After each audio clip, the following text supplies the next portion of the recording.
What is the most important molecule that you need to stay healthy and prevent disease? Hi, this is Dr. Mark Hyman. Welcome back. Now, why have most of you never heard about this? And why is it the secret to prevent aging, cancer, heart disease, dementia, and more? And why is it necessary to treat everything from autism to Alzheimer's? And why are there over 76,000 medical articles about it, and your doctor doesn't know how to address the epidemic deficiency of this critical, life-giving molecule? What is it? It's the mother of all antioxidants, the master detoxifier, and the maestro of the immune system. It's called glutathione. The good news is your body produces its own glutathione. The bad news is that our poor diet, pollution, toxins, medications, stress, trauma, aging, infections, and radiation all deplete your body's glutathione levels. And this leaves you susceptible to unrestrained cell disintegration from oxidative stress and free radicals, to infections and cancer, and your liver gets overloaded, making it damaged and unable to do its job of detoxification. So, in treating chronically ill patients using functional medicine over the last 10 years, I have found that glutathione deficiency is found in nearly all of my very ill patients. Those who have chronic fatigue, heart disease, cancer, chronic infections, autoimmune diseases, diabetes, autism, Alzheimer's, Parkinson's, arthritis, asthma, kidney problems, liver disease, you name it. If you're very sick, you likely have a glutathione deficiency. Now, at first I thought this was just coincidental when I saw this, but over the years I've come to realize that our ability to produce and maintain a high level of this glutathione molecule in our bodies is critical to recovery from nearly all chronic illness, and to prevent disease, and to maintain optimal health and performance. And so have the authors of the 76,000 medical articles on glutathione. Okay, so what's glutathione? What does it do for us? And how can we get more of it? Well, glutathione is a very simple molecule that's produced naturally all the time in your body. It's a combination of three simple building blocks we call amino acids: cysteine, glycine, and glutamate. The secret of its power is the sulfur chemicals it contains. Sulfur is a very sticky, smelly molecule. It sort of acts like flypaper, and all the bad things in the body stick onto it. Free radicals and toxins like mercury and other heavy metals. Normally it's recycled in the body, except when the toxic load becomes too high, and that explains why we're in such trouble. In my practice, I test for the genes involved in glutathione metabolism, genes involved in producing the enzymes that allow the body to produce and recycle the glutathione. They have lots of names, GSTM1 and GSTP1 and so on. The fact is that we all evolved in a time before there were 80,000 toxic industrial chemicals that were introduced into our world, before electromagnetic radiation was everywhere, before we polluted our lakes and rivers and skies and oceans and teeth with dental amalgams and with mercury and lead. And that's why we often got by with just a basic version of the genetic detoxification software that's encoded in our DNA. And it's sort of mediocre at getting rid of toxins in the body. We just really didn't need more. Who knew we would be poisoning ourselves and eating a processed, nutrition-depleted diet? That's why almost half of the population has a limited capacity to get rid of toxins. They're missing GSTM1 function. And nearly all my very sick patients, including me, which explains why I became mercury poisoned and why I suffer from chronic fatigue, are missing this particular gene. And that makes them the yellow canaries in the coal mine. And that may be up to 1/3 to 1/2 of our population who suffers from chronic disease. So why is glutathione so important? Well, it recycles all the antioxidants in the body. It helps us deal with free radicals. And dealing with free radicals is like handling a hot potato, right? The free radical gets passed around. It goes from vitamin C to vitamin E to lipoic acid, and then finally to glutathione, which cools it off and recycles the other antioxidants. And then the body can reduce or regenerate another protective glutathione molecule, and we're back in business. The problem occurs when we're overwhelmed with too much oxidative stress or too many toxins.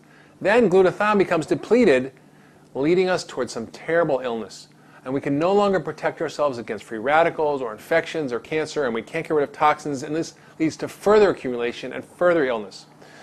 Glutathione is also critical in helping your immune system do its job of fighting infections and preventing cancer, and that's why studies show that it can help even in the treatment of AIDS. Glutathione is also the most critical and integral part of your detoxification system. all the toxins stick onto glutathione, which then carries it in the bile and the stool and out of our body. So that's great. And lastly, it helps us reach peak mental and physical functioning. And in fact, research has shown that raised glutathione levels actually decrease muscle damage, reduce recovery time, increase strength and endurance, and shift metabolism from fat production to muscle development. So if you're sick or old or just not in peak shape, you likely have glutathione deficiency. In fact, the top British medical journal, The Lancet, found that the highest glutathione levels were found in healthy young people, a little bit lower in healthy elderly, and lower still in the sick elderly, and the lowest of all was in the hospitalized sick elderly. So keeping yourself healthy, boosting your performance, preventing disease and aging will depend on keeping your glutathione levels high. So the reason that glutathione is so important is that it's responsible for keeping so many of the keys to ultra wellness optimized. It's critical for immune function and controlling inflammation. It's the master detoxifier. It's the main antioxidant and protects our cells and our energy metabolism. So what about the good news? Okay, I gave you a lot of bad news. The good news is you can do a lot of things to increase this natural and critical molecule in your body. So you can eat glutathione boosting foods, you can exercise, and you can take glutathione boosting supplements. All right, so let's talk about what to eat. What should you eat if you want to boost glutathione? First, I want you to enjoy sulfur-containing foods. And the main ones are garlic and onions and the broccoli family, your cruciferous vegetables. Broccoli, kale, collards, cabbage, cauliflower, watercress, all these great foods that are full of powerful sulfur-containing molecules. Also, you can use bioactive whey protein. Remember Little Miss Muffet and her curds and whey, right? That clear liquid that comes off on the top of yogurt? This is the greatest source of cysteine and amino acid building blocks for glutathione synthesis. And I'm not a big fan of dairy, as you know, but there's an exception with a few warnings. The whey protein must be bioactive. It must be made from non-denatured proteins, which means the denatured protein is a breakdown of normal protein structure. It should be from non-pasteurized and non-industrially produced milk, which makes it free of pesticides, hormones, and antibiotics. There's one called the Immunocal, which is actually prescription bioactive non-denatured whey protein that's even listed in the physician's desk reference. Okay, what about exercise? What type of exercise? Well, exercise is pretty straightforward. So not over-exercise, because that depletes glutathione, but regular exercise boosts your glutathione and helps your immune system and so on. So start slowly, build up to 30 minutes a day of vigorous aerobic exercise like walking or jogging or sports, which I like tennis or basketball. Strength training, 20 minutes 3 times a week is also helpful. And lastly, you can take some glutathione boosting supplements. So it would be easy just to take glutathione as a pill, right? But the body digests the protein and you don't get the benefits. It also requires lots of different nutrients to support the production of glutathione in the body. So the main factors that involved need to be taken consistently to boost glutathione. That means every day I'm going to tell you about. First, besides taking your multivitamin fish oil, supporting my glutathione levels is the most important thing I do every day for my health. So first one I use is something called N-acetylcysteine or NAC or NAC.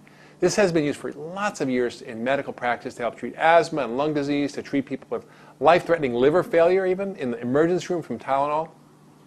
But now it's even used to prevent kidney damage from dyes used in a hospital from X-ray studies. So it's got a lot of widespread application. The next is alpha-lipoic acid, and this is a close second to glutathione in the importance in protecting our cells and energy production and blood sugar control and many things. We make in our bodies, but we often become depleted. Next, and this is critical because there's 2 cycles here. I've written about this methylation cycle before, but this cycle of B12, folate, and B6 is critical for helping the body continue to produce the glutathione. Very critical, folate, B6, and B12. And lastly, we need selenium and the family of antioxidants and milk thistle, which is an herb, all of which can help boost glutathione levels. So remember, if you want to stay healthy and be ultra well, make sure your glutathione levels are up and functioning well. So thanks for listening to me today. This has been Dr. Mark Hyman, and I'll see you next time.